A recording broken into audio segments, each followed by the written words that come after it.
नमस्कार, आप देख रहे हैं राष्ट्र प्रथम। आपके साथ मैं हूं तुषार शर्मा। बुलेटिन की शुरुआत करेंगे हेडलाइंस के साथ। गैर मान्यता प्राप्त मदरसों के बाद अब वफाक का रिकॉर्ड खंगालेगी योगी सरकार। 35 साल पुरानी सरकारी आदेश निरस्त। कांग्रेस में अध्यक्ष पद को लेकर हलचल तेज। दावेदारी के अटकलों के बीच आज सोनिया गांधी से मिलेंगे अशोक गहलोत। मुस्लिम बुद्धिजीवी ने मोहन भागवत से की मुलाकात। कई मुद्दों पर की चर्चा। संबित पात्रा ने भारत जोड़ो यात्रा की फोटो ट्वीट कर कसा तंज। कांग्रेस नेताओं ने किया पलटवार। भारत जोड़ो यात्रा में राहुल गांधी ने 13वें दिन 21 किलोमीटर तक की यात्रा पूरी। अब खबरें जानेंगे विस्तार से। आपको बता दें कि उत्तर प्रदेश में गैर मान्यता प्राप्त मदरसों के सर्वे के बाद अब यूपी की योगी सरकार ने एक और नया आदेश जारी किया है। सरकार और गैर मान्यता प्राप्त मदरसों के बाद अब वफक संपत्तियों के रिकॉर्ड खंगालेगी और 7 अप्रैल 1989 के शानदार को योगी सरकार ने निरस्त कर दिया है। बता दें कि अब 7 अप्रैल 1989 के बाद दर्ज वफक प्रकरणों का पुनर्परीक्षण करने का नया आदेश जारी किया गया है। पुनर्परीक्षण के बाद विहित प्रक्रिया के अनुसार राजस्व रिकॉर्ड दुरुस्त किए जाने के निर्देश जारी किए हैं। बता दें 1989 के शासन दिशा निर्देश के तहत सामान्य संपत्ति बंजर उसर भीटा इत्यादि को रूप में राजस्व अभिलेखों में दर्ज कर लिए जाने की शिकायत के मद्देनजर परीक्षण का आदेश जारी हुआ है। समस्त डीएम को पुनर्परीक्षण करने के लिए शानदार और दिशा निर्देश जारी किए हैं। बता दें कि समय समय पर वफक की तमाम संपत्तियों पर अवैध कब्जे होने की शिकायतें भी आती रहती हैं। और साथ ही आपको बता दें कि उत्तर प्रदेश की योगी सरकार द्वारा गैर मान्यता प्राप्त मदरसों के सर्वे को लेकर देवबंद में मदरसों के प्रमुखों के सम्मेलन में जमीयत ए उलमे ए हिंद के मौलाना अरशद मदनी ने कहा कि सर्वे करना सरकार का हक है और वो ठीक भी है। मौलाना ने इस बयान पर इमाम काउंसिलिंग के अध्यक्ष मौलाना भड़के और कहा ऐसी संस्थाएं मुसलमानों के बीच रास्ते में छोड़ना चाहती हैं।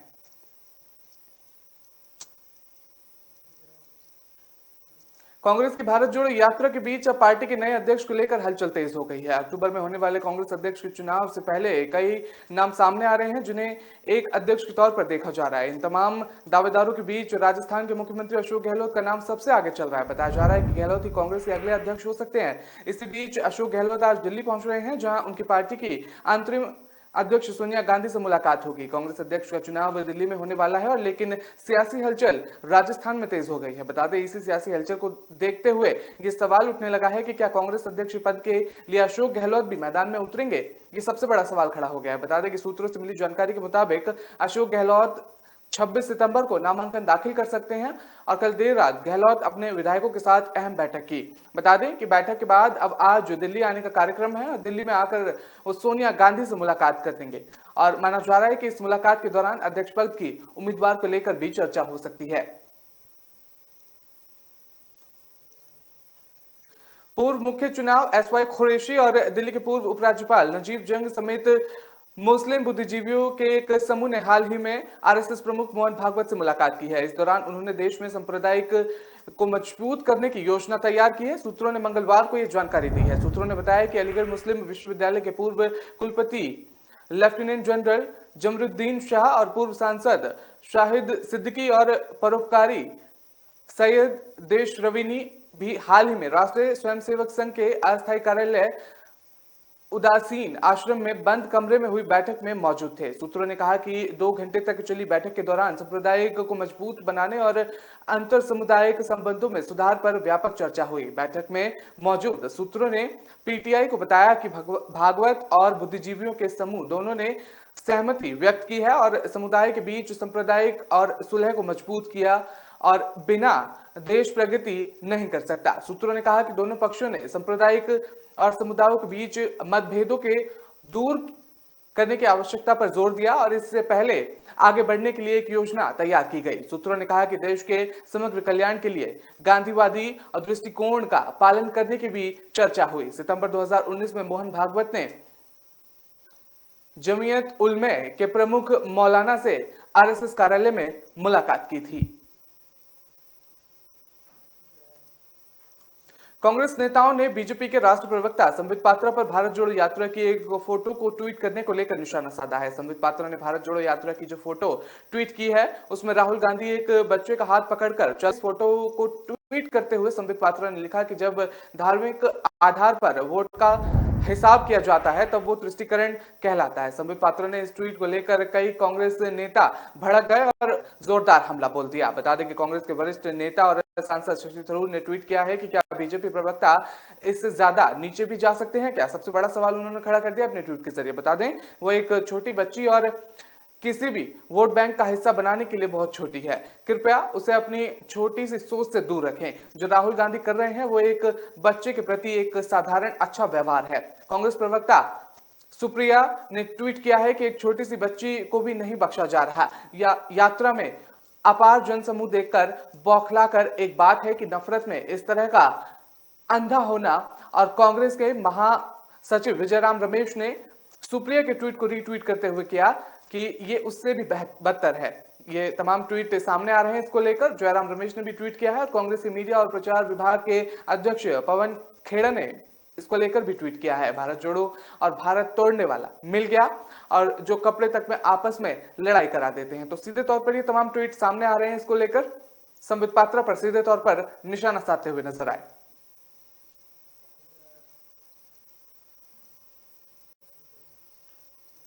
कांग्रेस की भारत जोड़ो यात्रा जारी है। मंगलवार को 13वें दिन राहुल गांधी के नेतृत्व में कांग्रेस के नेता और पार्टी कार्यकर्ताओं ने सुबह चरतला से अपनी पद यात्रा शुरू की और 21 किलोमीटर पैदल चले। मंगलवार की यात्रा सेंट माइक कॉलेज से रामबूटन का पौधा लगाकर शुरू हुई। बता दें कि कांग्रेस संचार विभाग के प्रमुख जयराम रमेश ने ट्वीट कर इसकी जानकारी दी है। उसमें अपने ट्वीट में लिखा है कि कांग्रेस ने अब तक 283 किलोमीटर का सफर पूरा कर लिया है। यात्रा में शामिल लोग कुल 21 किलोमीटर पैदल चले और वो आज रात को मधवाना में अपना केरल यूनिवर्सिटी ऑफ फिजिशियन और ऑसन स्टडीज के मैदान में अपना कैंप लगाएंगे और अगले 2 दिन की यात्रा कोच्चि जिले में होगी। बता दें कि अगले दिन राहुल गांधी दोपहर 1 बजे प्रेस कॉन्फ्रेंस करेंगे। यात्रा के दौरान केरल के अरूर जंक्शन पर लोगों को संबोधित करते हुए राहुल गांधी ने कहा कि नफरत फैलाने वालों को दुनिया याद नहीं रखती, लेकिन इंसानियत और प्यार सिखाने वालों को हमेशा याद रखा जाता है। कांग्रेस के वरिष्ठ नेता के मुरलीधरन और पवन खेड़ा, केरल विधानसभा के विपक्ष के नेता वीडी सतीश और पार्टी के तमाम नेता समेत नेताओं ने सुबह में गांधी के साथ यात्रा की और गांधी की झलक पाने के लिए मार्ग के किनारे बड़ी संख्या में पुरुष, महिलाओं और बच्चों का इंतजार करते देखा गया। तो इस यात्रा को नेताओं में भी काफी उत्साह नजर आ रहा है। बता दें कि गांधी ने यात्रा के दौरान कई स्थानों पर रुक रुक कर लोगों से मुलाकात भी की।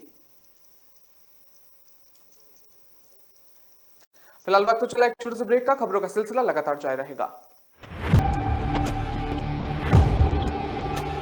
जंजीरों को हमने ही काटा है, बोल उठा ये जग सारा, जय मयूर की जंजीरों को हमने ही काटा है।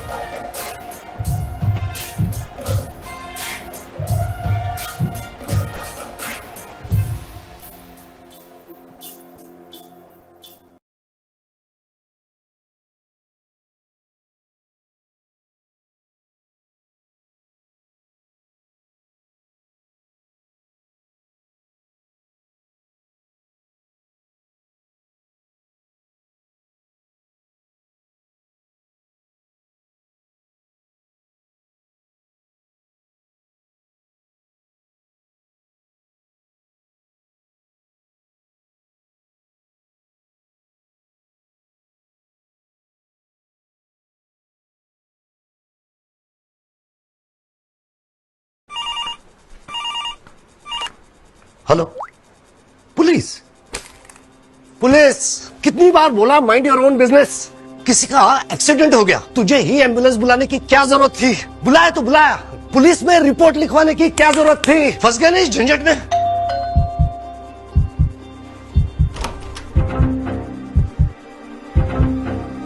आप इनके पिताजी? Thank you sir. ऐसा बेटा पैदा करने के लिए जो इंसान की जान की कीमत समझता है। हिंदुस्तान का भविष्य अब सुरक्षित हाथों में। एक सेल्फी। श्योर। आइए सर, आप ही आइए। रोड एक्सीडेंट अगर आपके सामने हो, मदद करना, मत डरना, पुलिस हमेशा आपकी आभारी रहेगी। सड़क दुर्घटनाओं में घायलों की मदद करने वाला व्यक्ति गुड स्मार्टन अब सभी प्रकोप की परेशानियां जैसे अस्पताल, पुलिस विभाग और अदालती प्रक्रियाओं से सुरक्षित है। इस सुरक्षा को भारत सरकार ने मोटर वाहन संशोधन अधिनियम 2019 की धारा 134A के माध्यम से स्थापित किया है। इस गुड स्मार्टन लॉ को सुप्रीम कोर्ट ने भी रिट याचिका 235/2012 सेफ लाइफ फाउंडेशन बनाम भारत सरकार ने अपने आदेश द्वारा मान्यता दी है। आइए आगे बढ़ें, सड़क दुर्घटनाओं में घायलों की मदद करें।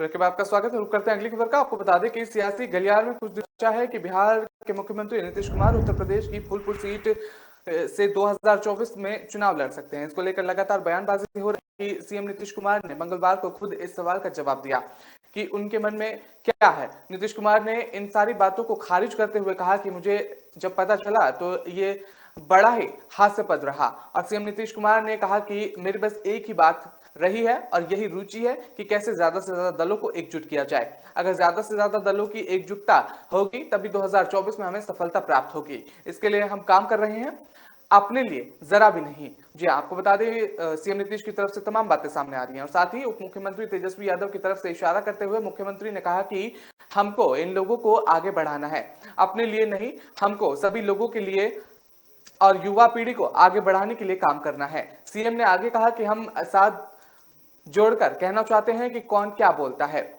लेकिन आदमी हैं, हमारे समर्थक हैं और वो बोल देते हैं। हमारी अपनी कोई भी चॉइस नहीं है, सारा चॉइस देश के लिए है और पूरे देश में विकास का और काम होना है। बीजेपी की ओर से निशाना साधते हुए सीएम ने कहा कि इन लोगों को जो हालात हैं वो देश में टकराव पैदा करने और अपने लिए रास्ता बनाने वाले हैं। तो सीएम नीतीश ने बीजेपी पर भी निशाना साधते हुए तमाम बातें कही।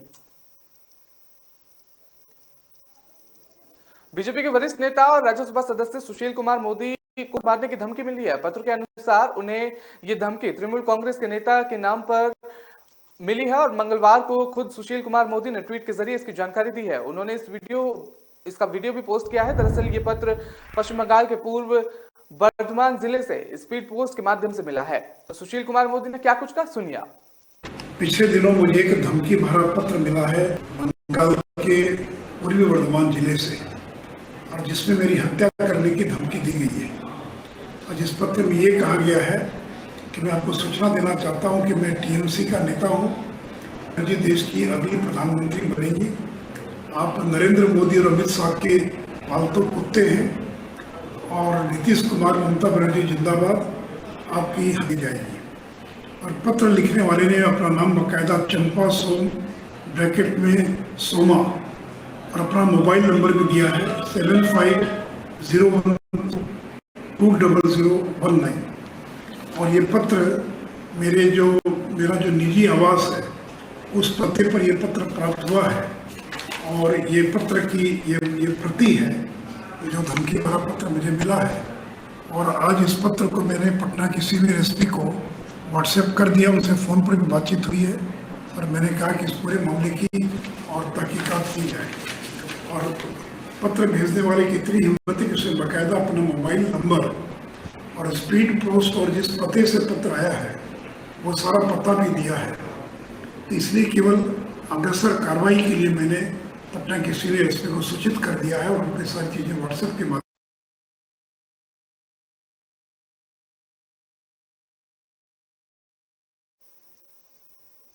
तो देखा आपने किस तरह से सुशील कुमार मोदी की तरफ से तमाम बातें सामने आई। तो रुक करते हैं अगली खबर का। आपको बता दें कि भारतीय जनता पार्टी ने मंगलवार को दावा किया कि आम आदमी पार्टी नेतृत्व वाली दिल्ली सरकार ने वापस ले ली गई नई आबकारी नीति के तहत मुख्यमंत्री अरविंद केजरीवाल के एक करीबी को शराब का ठेका दिया। केजरीवाल पर ताजा हमला करते हुए बीजेपी प्रवक्ता गौरव भाटिया ने पार्टी मुख्यालय में करमजीत सिंह लांबा के नाम एक व्यक्ति की केजरीवाल और आम आदमी पार्टी के विधायक सौरभ भारद्वाज के साथ तस्वीरें दिखाई और कहा कि वो शराब वितरण का ठेका हासिल करने वाली कंपनी और में न सिर्फ साझेदार थे बल्कि उन्होंने आम आदमी पार्टी के टिकट पर स्थानीय निकास का चुनाव भी लड़ा था। गौरव भाटिया ने क्या कुछ कहा, आप सुनिए। तस्वीर है, ये देखिए एक और तस्वीर। ये तस्वीर क्या कहती है? सौरभ भारद्वाज विधायक ग्रेटर कैलाश, इनके भी बड़े करीबी हैं और बताया जाता है बहुत से रुपया इनका भी इसी में लगा है। ये चुनाव लड़ते हैं तो जो तस्वीर सामने आती है, के.एस. लांबा विधानसभा अध्यक्ष, यही के.एस. लांबा है जो पार्टनर है यूनिवर्सल डिस्ट्रीब्यूटर में, जिनको लाइसेंस दिया है। एक तस्वीर नहीं, आपको मैंने पहली तस्वीर अरविंद केजरीवाल के साथ दिखाई, दूसरी में दिखाया कि वो प्रत्याशी है आम आदमी पार्टी के, और सौरभ भारद्वाज जो एमएलए हैं उनके भी बड़े नजदीकी हैं। और इसके बाद क्या होता है, ये एक और तस्वीर देखिए। अब इस तस्वीर में गजब यह है, विधायक सौरभ भारद्वाज उनका हाथ पकड़े हुए हैं। ये हमारे के.एस. लांबा उनका हाथ पकड़े हैं, कह रहे हैं भ्रष्टाचार करो, पीछे से जोर मैं लगा रहा हूं, चिंता नहीं करना, अरविंद केजरीवाल को मोटी रकम देनी है, हम सब मिलकर लूटेंगे। किसी विधायक के साथ इतनी नजदीकियां चिंताजनक है, परेशान करने वाली है, व्यथित करती हैं।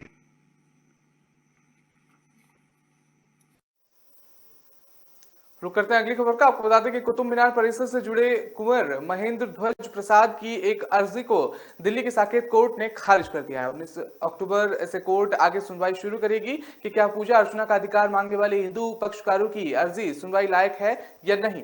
महेंद्र ध्वज प्रसाद सिंह ने कुतुब मीनार की जमीन को पारिवारिक जमीन बताया है। उन्होंने खुद को पक्षकार बनाने की मांग की थी और इससे पहले महेंद्र ध्वज प्रसाद सिंह के वकील 24 अगस्त को हुई सुनवाई में अदालत नहीं पहुंचे थे। महेंद्र ध्वज प्रसाद सिंह का दावा है कि आगरा से मेरठ तक की जमीन पुश्तैनी है, इसलिए कुतुब मीनार के आसपास की जमीन पर निर्णय लेने का अधिकार सरकार के पास नहीं। भारतीय पुरातत्व सर्वेक्षण यानी कि आर्कियोलॉजिकल सर्वे ऑफ इंडिया याचिकाओं का विरोध कर रहा है। कुतुब मीनार को 1993 में यूनेस्को ने विश्व धरोहर स्थल घोषित कर दिया था। वर्तमान में कुतुब मीनार परिसर भारतीय पुरातत्व सर्वेक्षण के संरक्षण में है और एएसआई का सवाल है कि पिछले 150 साल से कुंवर महेंद्र ध्वज प्रसाद ने कुछ क्यों नहीं कहा। तो ये याचिका आज खारिज कर दी गई है और बाकी की याचिकाओं पर आगे सुनवाई जारी होगी। राजस्थान के मुख्यमंत्री और कांग्रेस के वरिष्ठ नेता अशोक गहलोत ने मंगलवार को कहा कि गुजरात और हिमाचल प्रदेश के आगामी विधानसभा चुनाव में अगर कांग्रेस की सरकार बनती है तो वहां भी सरकारी कर्मचारियों के लिए पुरानी पेंशन योजना लागू की जाएगी। उन्होंने कहा कि उनकी सरकार ने पूरी तरह अध्ययन के बाद राज्य में कर्मचारियों के लिए ओपीएस को दोबारा लागू करने का फैसला मानवीय अधिकार पर लिया। और बता दें कि गहलोत ने मंगलवार को कहा कि 1 जनवरी 2004 के बाद नियुक्त सरकारी कर्मचारियों के लिए नई पेंशन योजना लागू किए जाने से उनमें भविष्य के प्रति सुरक्षा और अनिश्चितता का भाव आ गया और पूरे देश में सबसे पहले राजस्थान में हमारी सरकार ने कर्मचारी हित में मानवीय दृष्टिकोण से पुरानी पेंशन योजना बहाल की। इसके बाद छत्तीसगढ़ और झारखंड की सरकार ने भी इससे पहले बहाल करने का निर्णय लिया था। उन्होंने कहा कि गुजरात और हिमाचल प्रदेश में कांग्रेस की सरकार बनने पर वहां के सभी सरकारी कर्मचारियों के लिए पुरानी पेंशन योजना लागू की जाएगी और इन राज्यों में विधानसभा चुनाव इस साल के आखिर में होने हैं। फिलहाल वक्त चला एक छोटे से ब्रेक का। खबरों का सिलसिला लगातार जारी रहेगा।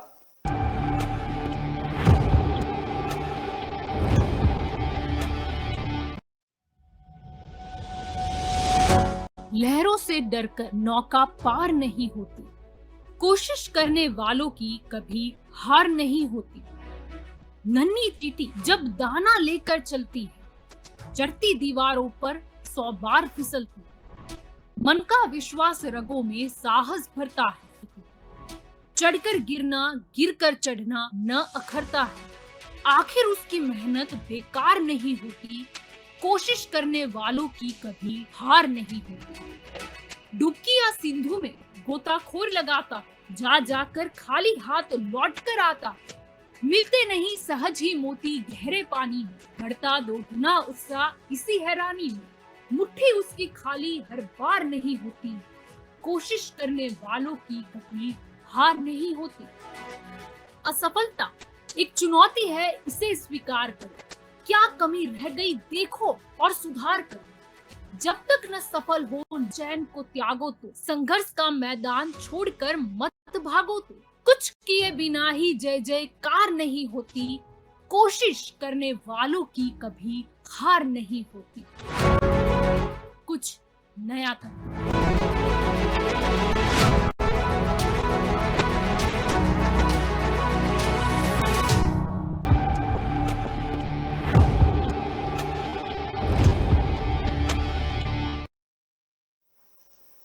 बल्कि आपका स्वागत है। रुक करते हैं अगली खबर का। आपको बता दें कि बीजेपी सांसद प्रज्ञा सिंह ठाकुर ने कहा कि जिन 2 गांवों को उन्होंने गोद लिया है, वहां के लोगों को पुलिस को रिश्वत देने के लिए अपनी बेटियों को बेचने के लिए मजबूर किया गया। उनके भाषण का एक वीडियो मंगलवार को वायरल हो रहा है। धड़ल्ले से सोशल मीडिया पर यह वायरल भी होता हुआ नजर आ रहा है। बता दें कि कांग्रेस ने बीजेपी के नेतृत्व वाली शिवराज सिंह चौहान सरकार पर सवाल उठाया है और प्रज्ञा ठाकुर ने सोमवार को एक कार्यक्रम के दौरान ये बात कही। उन्होंने क्या कुछ कहा, सुनिए आप। जिस बस्ती को मैंने गोद लिया, उनके पास न पढ़ने का साधन है, न कुछ उनके माता पिता के पास कमाने का साधन है। मैंने उनको गोद लिया। और एक बात और बताऊं कि उन बच्चियों को, उनके यहाँ जो 5 साल की, 6 साल की, 4 साल की बच्चियां हैं, अगर वो लोग व्यापार करते हैं कि शराब बनाते हैं और शराब बेचते हैं। कच्ची शराब जो बनती है भट्टियों पे, वो बनाते हैं और बेचते हैं। उन्हें कभी कभी पुलिस पकड़ के ले जाती है तो उन्हें छुड़वाने के लिए लोगों के पास पैसे नहीं होते।